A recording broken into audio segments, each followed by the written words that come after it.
Welcome to the channel Untold Slave Stories. Today's story comes from the year 1854, Gideon Vance. He was a black boy who could paint like Leonardo da Vinci. No one could explain how. There was no teacher, no master, no record of how he learned. This is a hard story. Take a deep breath. Listen closely.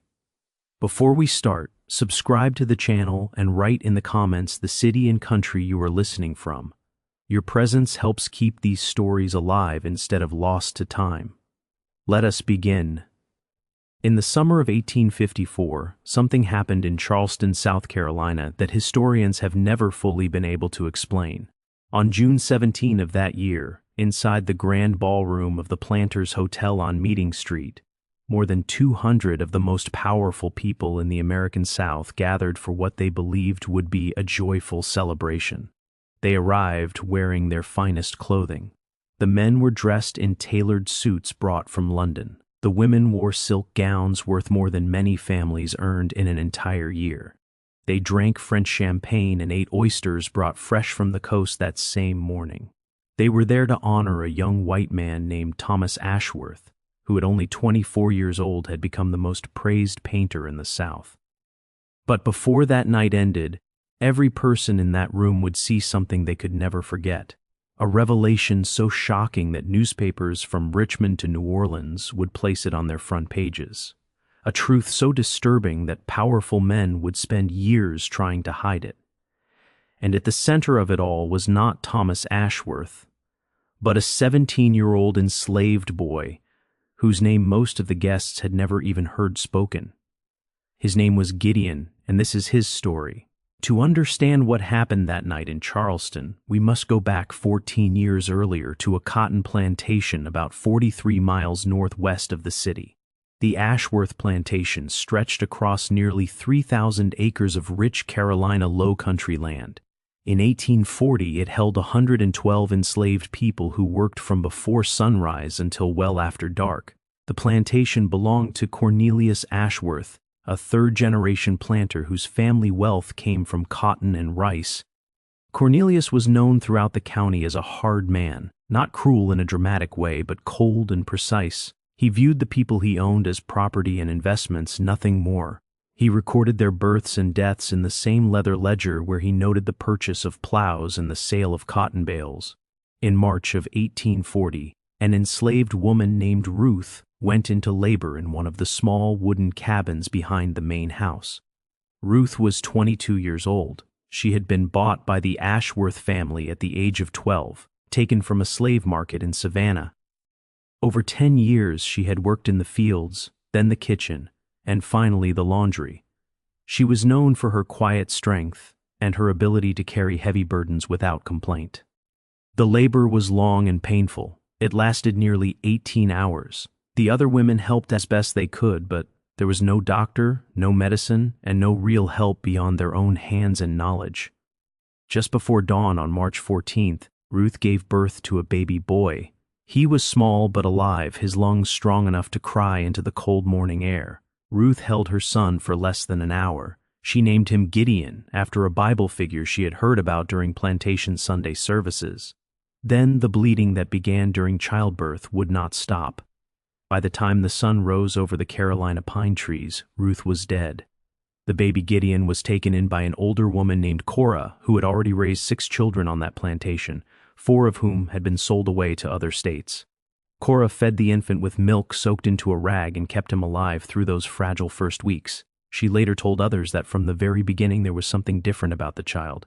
He rarely cried. He watched everything closely, with eyes that seemed too old for his small face. And when he was old enough to hold a stick, he began to draw. Gideon's father was a man named Solomon, who had been sold to a plantation in Mississippi 2 months before Gideon was born.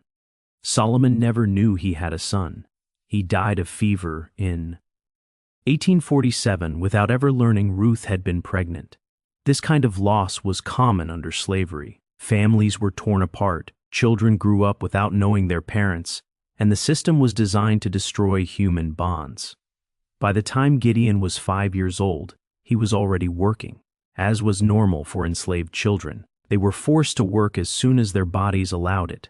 Gideon's first task was carrying water to the field hands. He walked back and forth from the well to the fields all day, holding wooden buckets in the Carolina heat. By age 7, he was assigned to the stables, cleaning stalls, feeding horses, and learning how to stay unnoticed. At night, when the work was done and overseers had returned to their quarters, Gideon searched for pieces of burned wood from cooking fires. He took the charcoal behind the old smokehouse, a place no one visited. There, on scraps of wood, flat stones, and anything he could find, Gideon drew. He sketched the faces of people in the quarters, horses in the stable, the big house with its white columns, and oak trees draped in moss. He drew what he saw and what he imagined. Even though no one had taught him, and he had never seen a real painting, what he created was extraordinary. In the spring of 1848, when Gideon was 8, an elderly man named Ezekiel found him drawing behind the smokehouse. Ezekiel was in his 70s, born in Africa, and brought to America on a slave ship. He had seen horrors he rarely spoke about. When he saw Gideon's drawing, he stood silent for a long time. The drawing showed a woman's face. It was Ruth. Gideon had never seen his mother, but Cora had described her many times. The shape of her eyes, her smile, the small scar on her chin. Gideon turned those words into an image so real that Ezekiel felt his heart stop. He had known Ruth and had been there the night she died. Seeing that drawing felt like seeing her spirit. Ezekiel knelt beside Gideon and spoke carefully. He told the boy his talent was a gift, but also a danger. White people, he said, did not like seeing black people do things they believed were impossible for them. If the master discovered the drawings, there was no telling what would happen. Ezekiel made Gideon promise to be careful and to keep his talent hidden. Gideon agreed, and for 3 years he kept that promise, drawing only in secret and growing better with each passing month. Life on the plantation continued as usual. Cornelius Ashworth ran things with cold order. Cotton prices were strong in the early 1850s, and the plantation made good money. Cornelius had 2 children, a daughter named Elizabeth who lived in Charleston, and a son named Thomas. Thomas had returned from 3 years of schooling in Boston, where he studied art and culture. Thomas had some skill thanks to good teachers and fine supplies, but he knew deep down he lacked true greatness. His paintings were correct but empty, like copies of better work. This truth angered him. He had been raised to believe he was special. Learning that talent does not care about wealth or bloodline left him bitter. In the fall of 1851, everything changed. One evening near the smokehouse, Thomas heard a faint scratching sound. Curious, he followed it and found Gideon, now 11 years old, sitting on a bucket and drawing on a piece of pine bark. The image stopped Thomas cold. It was the plantation at sunset, perfectly balanced, full of feeling and life. The colors, the shadows, the depth were beyond anything Thomas had ever achieved. Gideon froze, expecting punishment. But Thomas did not shout or call for help. He studied the painting and asked questions. Gideon answered honestly. No one had taught him. He simply saw images in his mind and put them down. Thomas's mind began to calculate. He saw a chance. He told Gideon he would keep the secret, but only if Gideon worked for him. Gideon would paint, and Thomas would take the credit. In return, Gideon would be protected. Gideon agreed. He had no real choice. It was not freedom, only a different prison. For 3 years, Gideon painted in a hidden basement room using real supplies Thomas provided. His skills grew rapidly. His paintings came alive. Thomas sold them as his own, becoming famous across the South. Critics praised him. No one questioned the truth. Gideon remained unseen, locked away whenever visitors came. Every painting he made took something from him. Thomas threatened him using a young girl named Mercy, the 1P. Urson Gideon cared for most. If Gideon ever spoke, Mercy would be sold south to brutal conditions. So Gideon painted, filled with fear and growing anger. In the spring of 1854, a man named Ezra Finch arrived, posing as an art supply salesman. In truth, he was part of the Pennsylvania Anti-Slavery Society. Curious about Thomas's work, Ezra visited the plantation. He noticed details that did not add up. He noticed Gideon one night. Ezra followed his instincts and found the basement studio. He found Gideon painting. Instead of anger, Ezra showed kindness.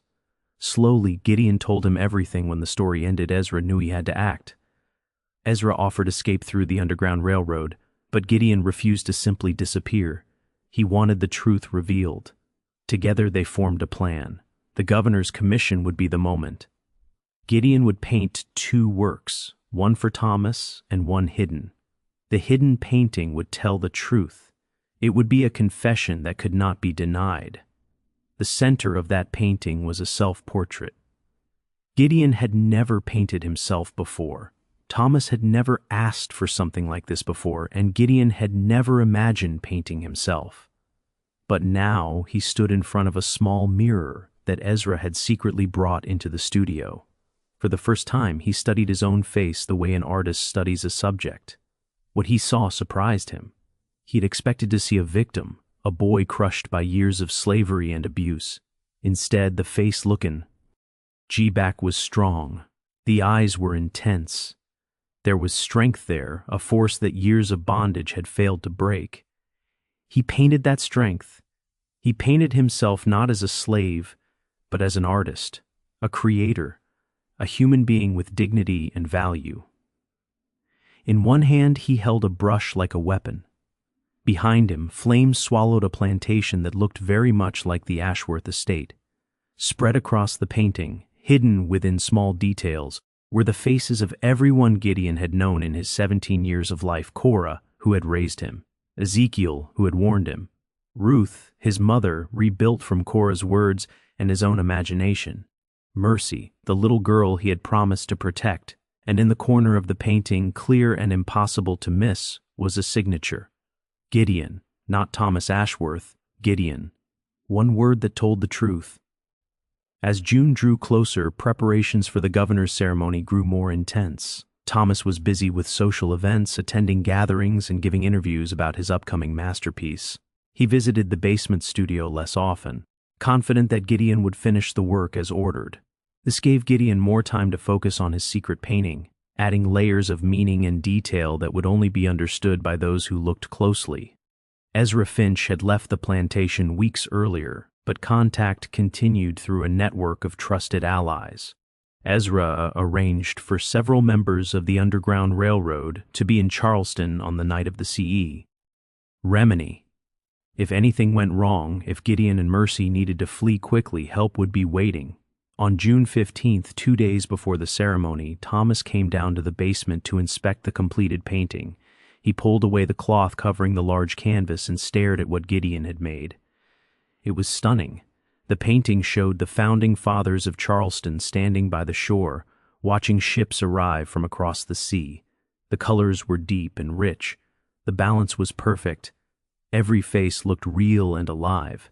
It was exactly what the governor had ordered and exactly what Thomas had promised. Thomas smiled.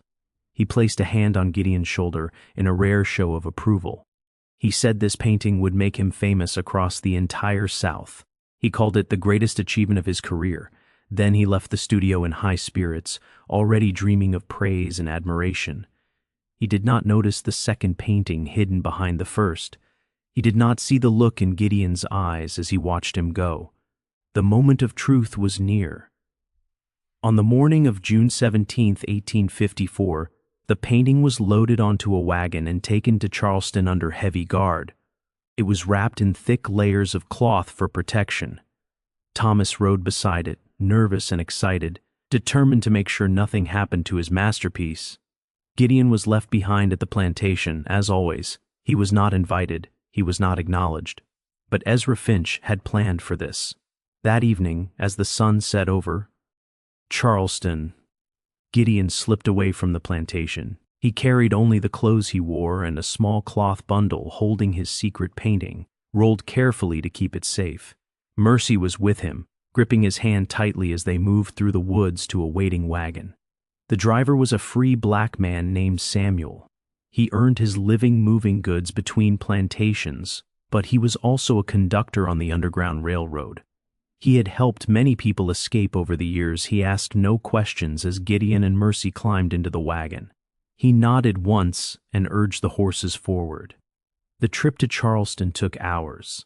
They used quiet back roads and stopped twice when Samuel spotted patrols nearby. By the time stars filled the sky, they reached the edge of the city. The Planters' hotel glowed like a palace. Lanterns shone from every window, and music and laughter spilled into the street.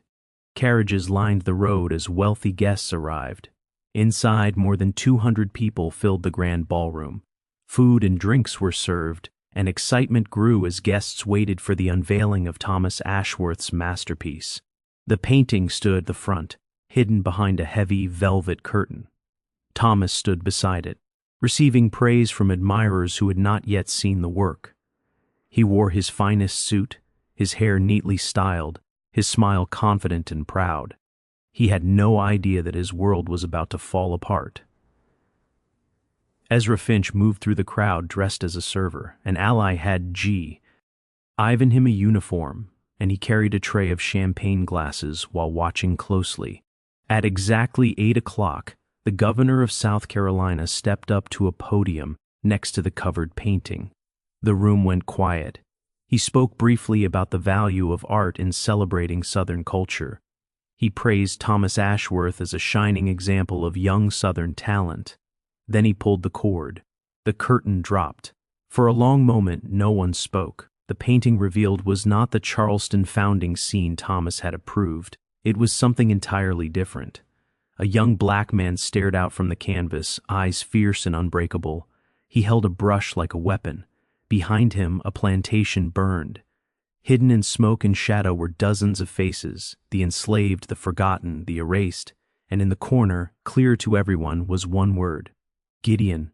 Silence broke into chaos. Murmurs turned into shouts. Thomas stood frozen, his face drained of color. The governor stepped back in confusion. Women gasped. Men demanded answers. And at the back of the room, unseen, Ezra Finch smiled. The chaos that followed would be talked about for decades. Thomas rushed toward the painting, trying to destroy it, but 2 men held him back. He shouted that it was not his work, that there had been a mistake, but no one believed him. The skill was the same as his other paintings, only the truth had changed. The governor called for order and suspended the event, but the damage was done. Reporters were already moving. One of them, William Porter of the Charleston Mercury, slipped away and wrote the story that would shake the city. Back at the hotel, Thomas was locked in a private room, waiting for his father. When Cornelius Ashworth arrived, anger filled the room. Orders were given. Gideon was to be found. But Gideon and Mercy were already gone, hidden in Samuel's wagon heading north. Gideon held Mercy close, thinking about the future for the first time. He dreamed of painting freely, of teaching others, of a life beyond chains. In Charleston, the story spread fast. Northern papers called it proof of slavery's cruelty. Southern papers denied it. Investigations followed. Cora spoke the truth. Evidence mounted. A report confirmed Gideon as the true artist. The report was buried. Powerful men hid it away. But the truth leaked out anyway. And the people in the quarters, one by one, began to tell Gideon's story, refusing to let it disappear. Traveling preachers who passed through the plantation picked up pieces of the story and carried them with them to other plantations. Merchants who arrived to trade overheard quiet rumors and repeated them later in towns across the county. Enslaved people who were hired out to work on other farms shared what they knew with the communities they were sent to. Within a single month, the story of Gideon, the enslaved artist whose work had been taken and claimed by his master's son, became known across the South. The details changed from place to place, but the heart of the story stayed the same. A black child had been born with rare and powerful talent. A white man had used that talent for his own fame, and in the end, the truth had come out in a dramatic and undeniable way. For the people living in the quarters, Gideon became more than a person. He became a symbol. He stood for the many talents that had been crushed, the many accomplishments that had been stolen, and the many lives that had been reduced by a system that treated people as property. His story gave them hope that one day, the full truth about all of them would also be known. Thomas Ashworth did not survive the scandal in any meaningful way. His reputation, built completely on work that was never his, collapsed overnight. Galleries that once proudly displayed his paintings quietly took them down. Critics who had praised his brilliance acted as if they had never heard his name. Wealthy families who had welcomed him into their homes suddenly found no space for him at their tables. Thomas tried to keep painting, desperate to prove that he had talent of his own, but the work he produced was average at best. It lacked the life and energy that had once amazed audiences. He submitted paintings to galleries under false names, hoping for honest judgment, and was rejected every single time. The repeated failure broke him. Within a year, Thomas developed a serious drinking problem. He spent his days shut away in his room, surrounded by half-finished canvases and empty bottles. His father attempted to help, sending doctors and advisors, but nothing made a difference. Thomas had built his entire sense of self around being an artist, and now he understood that he never truly had been one. That knowledge aided him constantly. In the spring of 1856, Thomas Ashworth boarded a ship bound for Europe. He told his family he needed distance, a fresh start somewhere no one knew his name or his past. He settled in a small town in southern France, far from the art world that had once praised him. He lived there for the next 30 years, working small jobs and drinking himself slowly toward death. He never painted again. Cornelius Ashworth managed to repair part of the family's public image through careful political moves and generous donations to the right causes. Still, the stain of the scandal never fully disappeared. When he died in 1861, as the Civil War was beginning, his obituary spoke of his business success and political ties. They made no mention of his son or the artist who had labored in his basement. And Gideon? The journey north was long and full of danger. Samuel, the wagon driver, guided Gideon and Mercy along a path that crossed 3 states, stopping at safe houses run by members of the Underground Railroad. They traveled mostly at night and hid during the day in barns, cellars, or deep woods when no shelter could be found. There were close calls.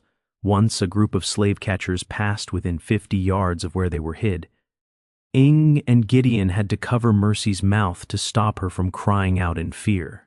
Another time, a deputy stopped them at a bridge and demanded to search the wagon. Samuel talked his way out of it, claiming he was hauling supplies for a church in the next county, while Gideon silently prepared himself to run if needed.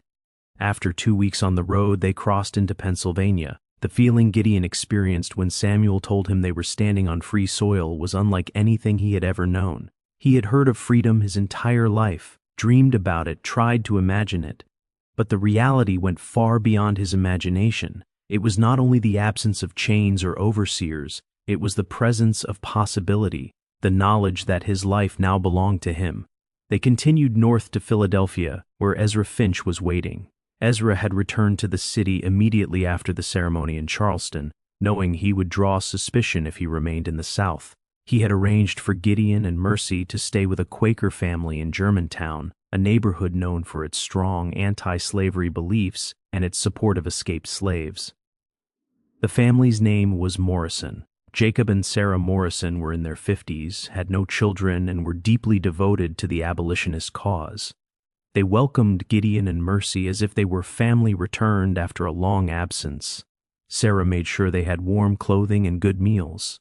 Jacob helped Gideon find work as an assistant at a local print shop, where his artistic skills quickly proved useful.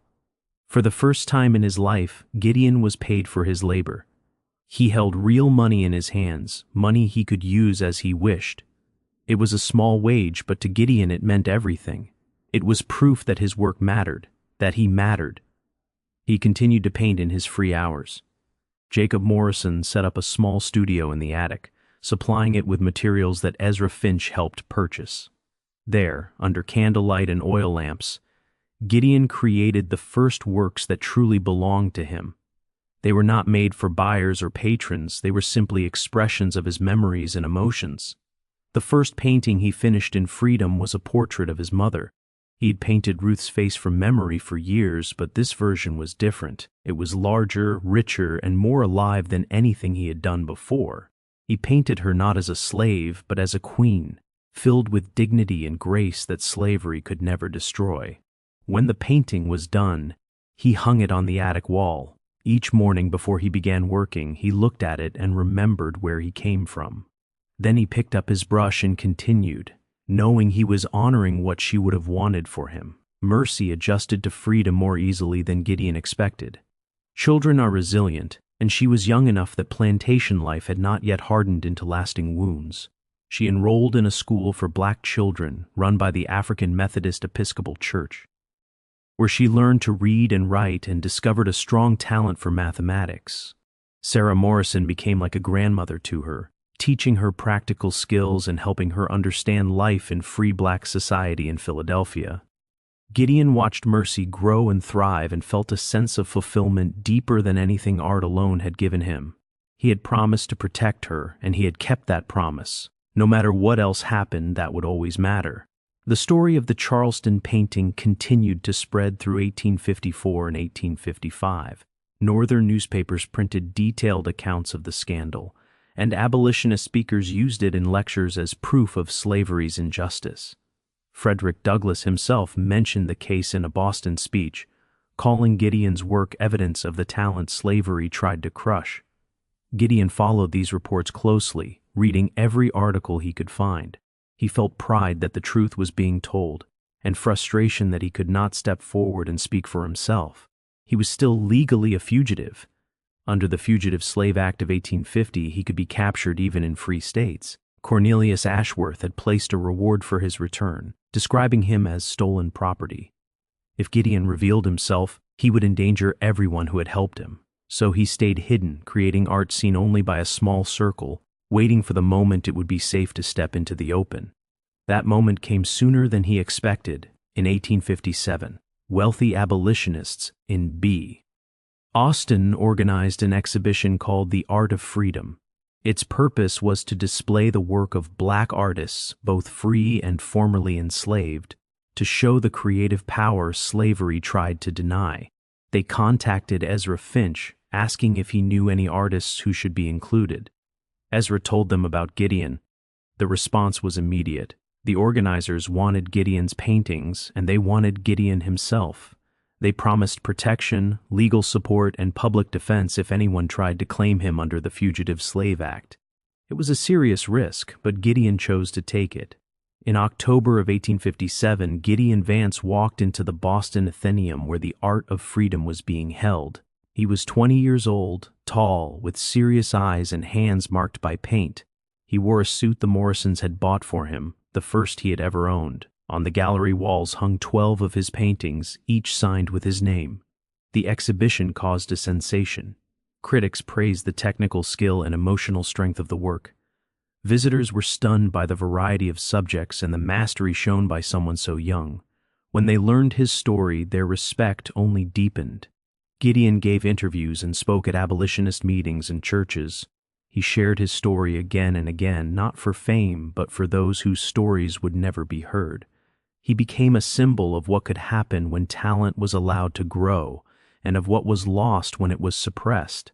The feared legal challenges never came.